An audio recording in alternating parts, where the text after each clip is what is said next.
I saw James Franco flip out once. Should I tell it? Yeah. So, actor-comedian Paul Rust was on the Creep Show podcast on Friday, discussing a James Franco encounter that he had. After expressing he's gonna have no repercussions for telling this story due to James Franco's public perception, which I have mixed feelings about. So back in April of 2011, a satirical fantasy movie came out called Your Highness. When I was younger, we'd take our shirts off and jump on the bed. Playful secret. Co-directed by Danny McBride. And not to throw back too hard, but College Humor at the time had a D&D themed parody skit dropping in promotion for the film, featuring the cast of Your Highness. And your boy, Paul Rust, was in it as well, and had some good things to say about Danny McBride, but not so much James Franco. Danny McBride was very cool, no surprise. Yeah. Chill guy who's not a prima donna. A James Franco, on the other hand. So this promotional skit actually took place after the infamous Anne Hathaway James Franco Oscar hosting moment, Your hosts for the evening, James Franco and Anne Hathaway. which I'm sure a lot of you guys already know, but it brought James Franco a lot of criticism. They felt James wasn't matching Anne's energy. There was a lack of chemistry, even some people claiming James might have been high that day. It used to be, you get naked, you get nominated. Not anymore.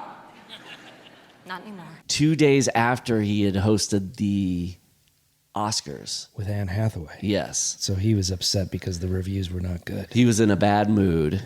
So Paul Rust paints a picture for us. The skit has 3 nerds. I'm playing a nerd. They're all playing D&D. Paul Rust also a nerd. The first take, James Franco, he has his head down and he's mumbling all of his lines.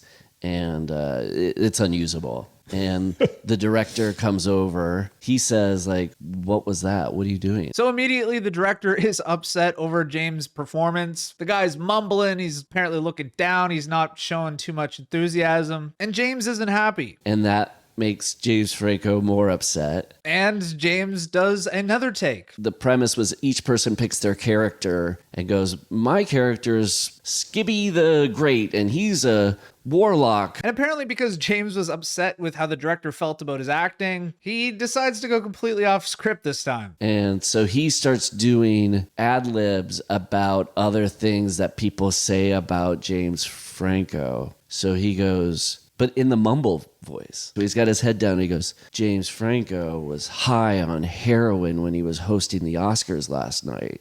Oh, dear. That'd be weird if my mom called me Academy Award winner James Franco. I've known her a long time. Oof. And then James Franco's publicist comes into the room. Like it gets that bad. Then the publicist comes in and like leans down and goes, why are you saying that? The camera is on you right now. You shouldn't be saying that. So the publicist is kind of like upset.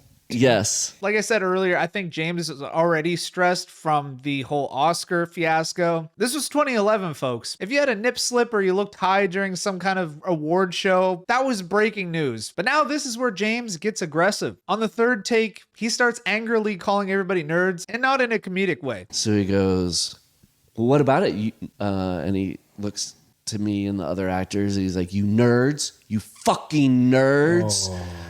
It's like, well, this wouldn't be usable because you're in this video, you would seem like a psycho. No, James, no.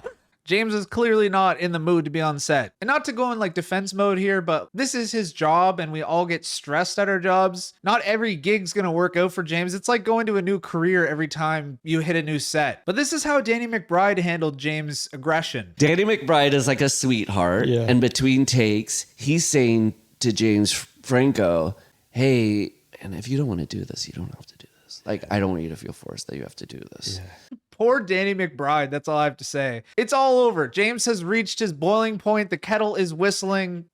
Here we go. I see it reaches a point where I see James Franco stand up, kick a chair, and storm out of the stage. Oh, yeah, this couldn't have been a good day for James. Had the awkward host moment. James also lost Best Actor for 127 hours to Colin Firth that day. So that couldn't have felt good either. But regardless, you got to conduct yourself professionally. Maybe the publicist was pushing him to do these things. The skit didn't end up getting released. But anyway, folks, let me know what you guys thought of this story. I thought it was pretty interesting. Thank you guys so much for watching, and ta-ta for now.